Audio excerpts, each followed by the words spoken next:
a lot of people get taken advantage of by the church or different pastors when they they'll say, okay, if you don't do this, then, these are the consequences. You have to do it. And it's like you're giving away money that you might not necessarily have to the church.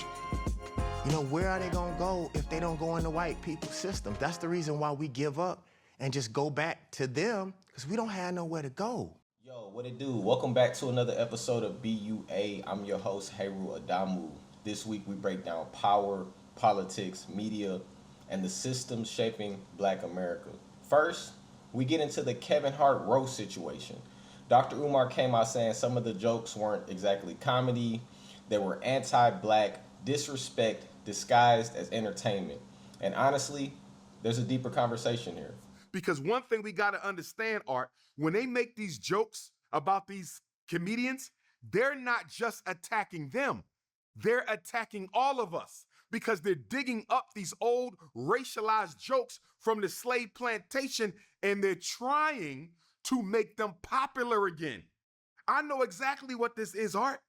Just like they trying to put us back in Jim Crow with the vote, they trying to put us back in Jim Crow with the comedy. They're trying to get our Black comedians to give them a license to publicly insult, belittle, disparage, and disrespect Black people. And I want Netflix to know we not having it. We not having this. We are not going to stand by and let white folks manipulate our comedians into making an ass out of themselves on TV for money so they can make it look like Black people don't mind being treated like porch monkeys. Black people don't mind treated like animals. See, they shouldn't have the right to vote anyway. See, they should all be locked up anyway, because who would sit up there and laugh at themselves being humiliated by racist white people? Let me continue, Art. Another joke. Kevin, it must suck being at 5'1", but at least being that short allows them to tell you apart from all the other Blacks. In other words, Art, we all look alike. Then Shane said, they told me to be racist. He said this. They told me to be racist. He said it on the mic.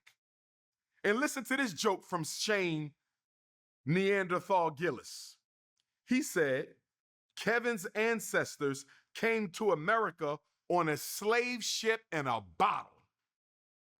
Kevin's ancestors came to America in a slave ship and a bottle, Art. Obviously talking about him being small, but you making fun of our enslavement, the greatest crime in human history, even validated as such by the United Nations last month. Are you kidding? You're going to make fun about the enslavement of my ancestors and you're going to pass it off as comedy. Art, this was not comedy.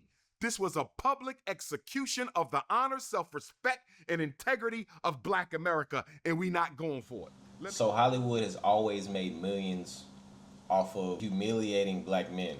These humiliation rituals go on all the time in Hollywood for Black people. Emasculation, self-deprecation, embarrassment, dysfunction. And with Black celebrities, when they participate in this publicly, it becomes easy for society to normalize disrespect towards Black people overall. So what Dr. Umar was saying is that we can't allow people to joke about certain things that aren't even funny.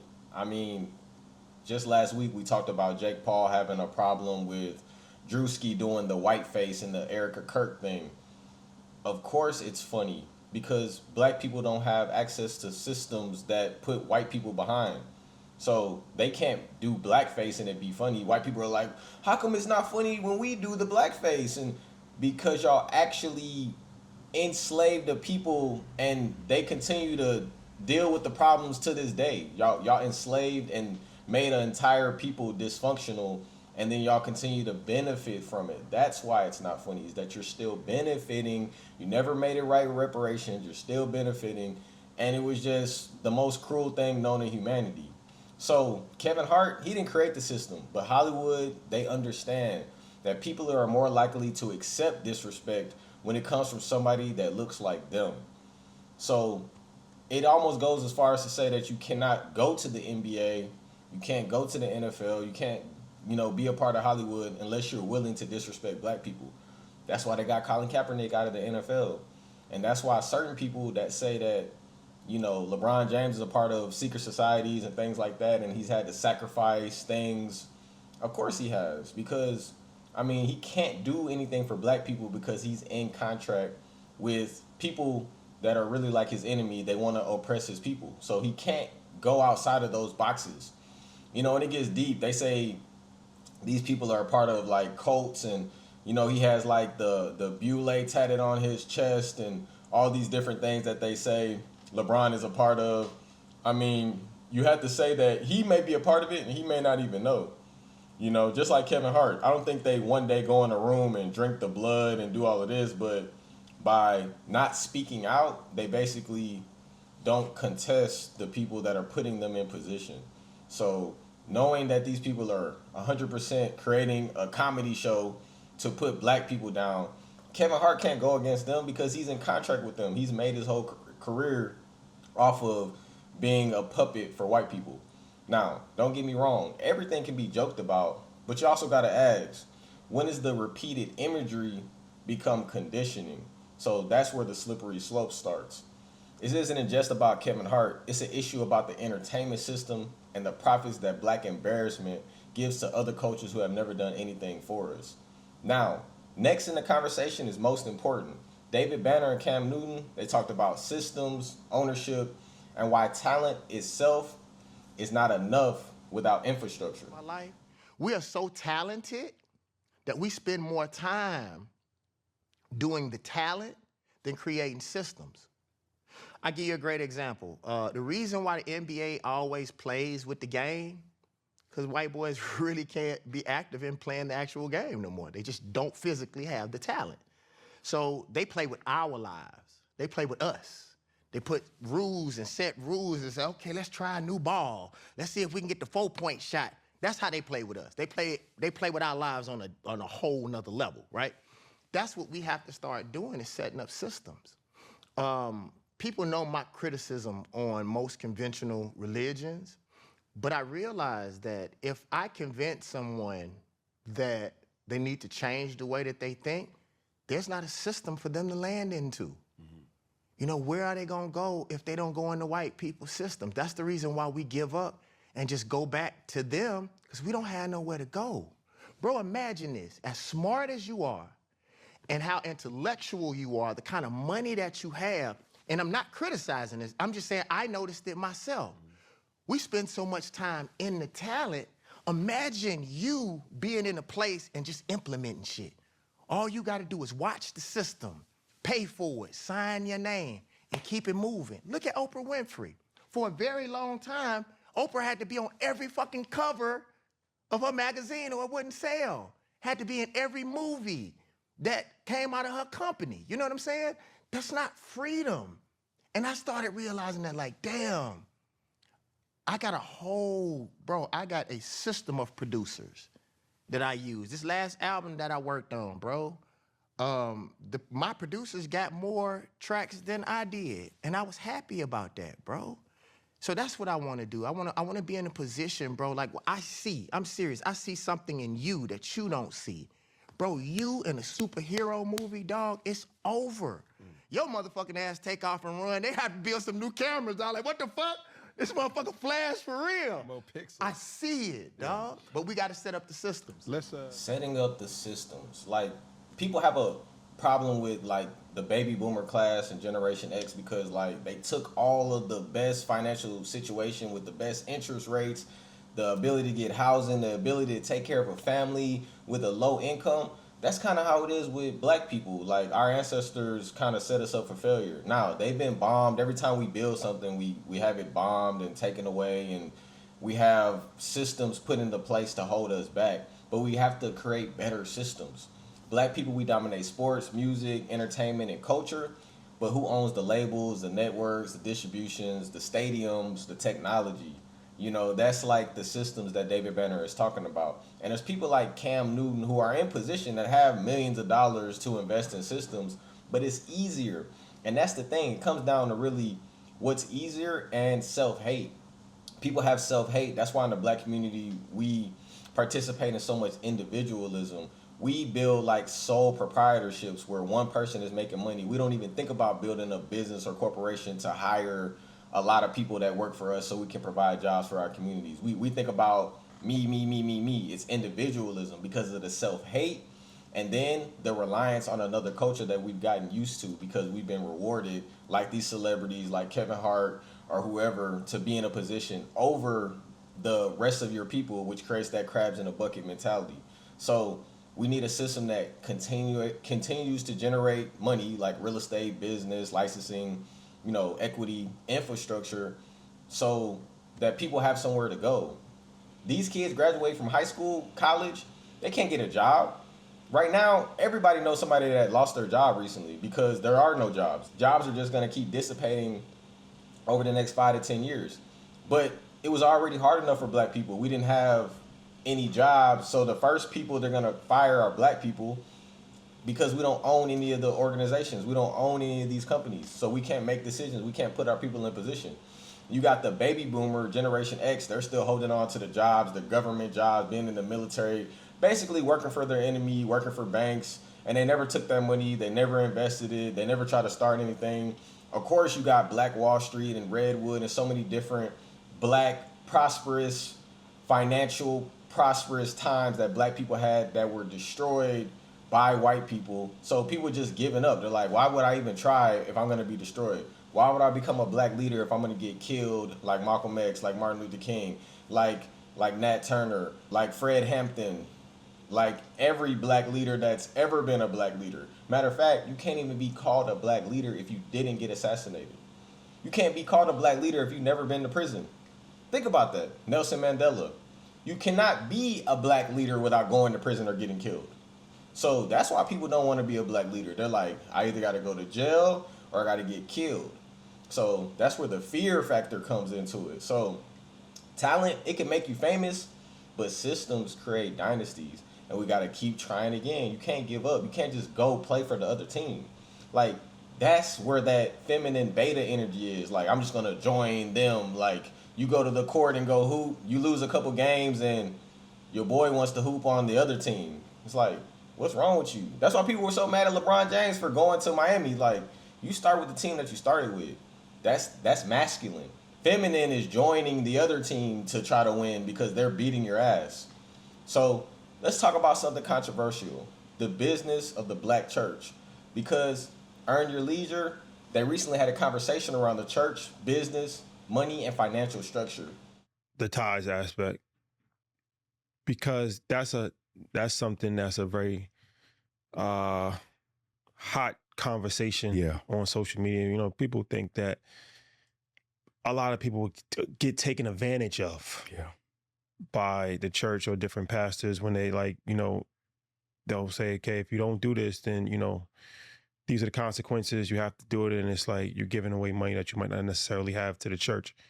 And my whole thing has always been like, charity, I feel like, should be a variety of different aspects, not just one thing.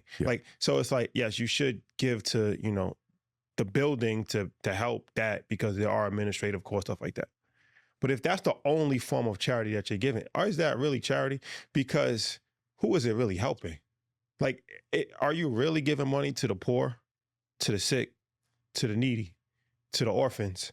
Like, I don't know if the ecosystem is really designed for that money to be distributed to those type of people, or is it just staying inside of a building and helping? Like I said, there's nothing wrong with it because every charity, like the Red Cross, they have administrative costs that you have to pay.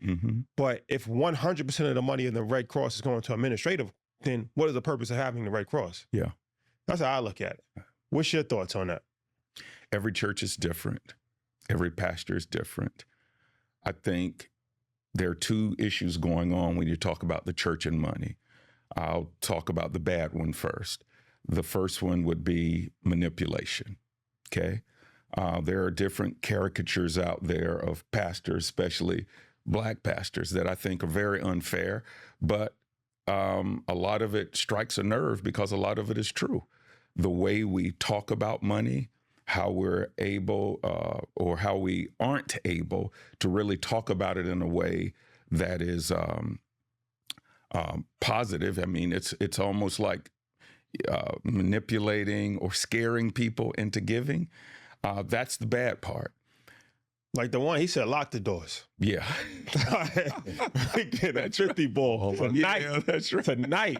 Yeah, not close the door. That's right. Yeah. Yo, Yeah. come on. That's not a fair representation of black It's church. not a good. Yeah. That was crazy. Yeah. Well, a lot of pastors got to realize, man, now what you say and what you do, the whole world can see it. Oh, yeah, it lives. It lives on forever. That's right. And some of that language is proprietary. It's internal, meaning that the people in that church, in that congregation, understand that vernacular because maybe they have been in a capital campaign or they doing a particular project. And so when the pastor talks, he's talking to his flock. They understand that. But you're not just talking to your flock anymore. You're talking to the whole world now because the whole world can see it. So I'm very careful about what I say. I don't use that kind of language anyway. I'll tell you the kind of language I use. But so the number one thing is, yes, most pastors aren't trained in business.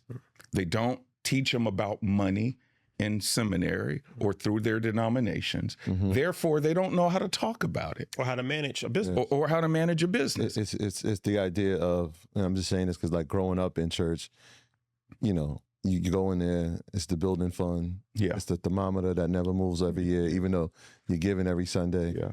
And people are just like, well, what's happening? Yeah. Right. That's where you get those ideas from. Yeah. So this is the system that continues to go on. You need poor black people so that you can keep the church going, so that you can control everybody. That's why black pastors were the first rich black men in America, because they were the first men that were given power.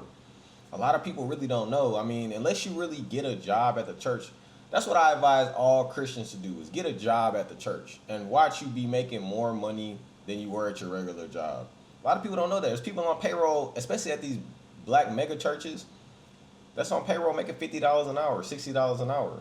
I mean, churches, they have real estate, payroll, operating expenses, marketing, revenue systems, but many members, they're taught in the spirituality, while leadership, they think financially.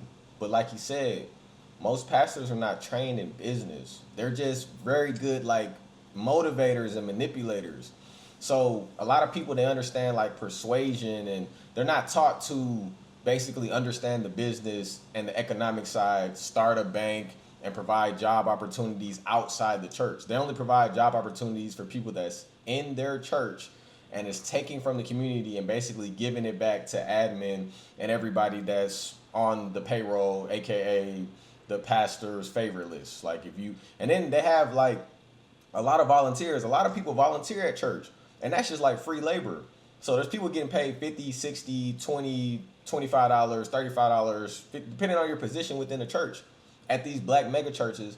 Then they got another 150 volunteers that are working for free because they feel like they're doing the Lord's work. Well, somebody's doing that same job getting paid. But like I said, these pastors, they have the spirit mindset. They have the motivation. They can get the money out of your pocket, but they don't know what to really do with it to grow the money. They may be able to grow their church. Most pastors keep a puny church and then they fail. That's why you see a church on every single corner in the hood. And it failed. It didn't continue to grow. It didn't grow into a mega church. You only got a few black mega churches that grew, or they got to sustainability, just like any other business. You know, like most businesses fail, like 90% of businesses fail. So it's just a business, you know, and people definitely fail in that church space because they don't understand business. But faith is important. So if the church can't improve the condition of the people materially, then something in the system is broken. If I can't go get a business loan from the church to do my business, what is the point of me investing in the church? They're not even giving the money to the poor or the needy. It's going to the people that work at the church that the pastor selected. He has a salary, and then the people he hired as a salary, what do they do with those salaries? They just live? We're just going to live for y'all to give us the word? No, not when that money can be grown. Money doesn't work like that. We have to put that money into something. We invest the money, then the church matches the money and puts it in this portfolio, and we take that money out to build these type of buildings that provide these type of jobs, and we build this technology that could be sold to give back to the youth so they can get educated and these type of things, like stuff like that.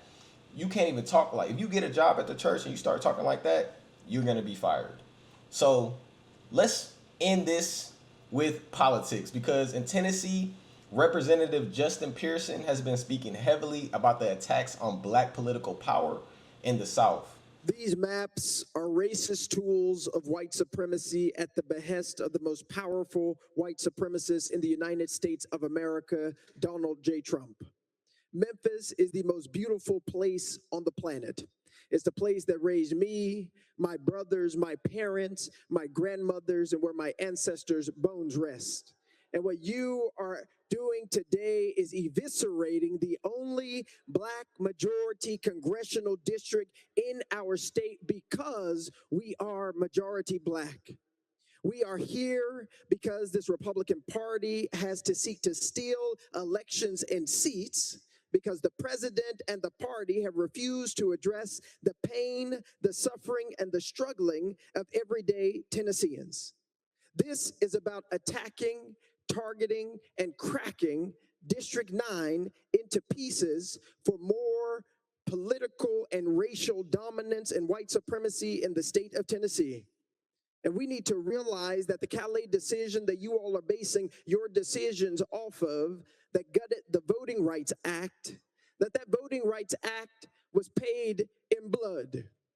It was not just a parchment of paper signed into law. It was paid in blood on the Edmund Pettus Bridge, paid in blood by Medgar Evers, paid in blood by Fannie Lou Hamer. It's been paid in blood year over year, time after time, assassination after assassination, lynching after lynching, so that more people might be able to ascertain access to this constitutional democratic republic experiment that is currently being gutted and seeking to be gutted by this chamber, by this House, this Senate, and this state.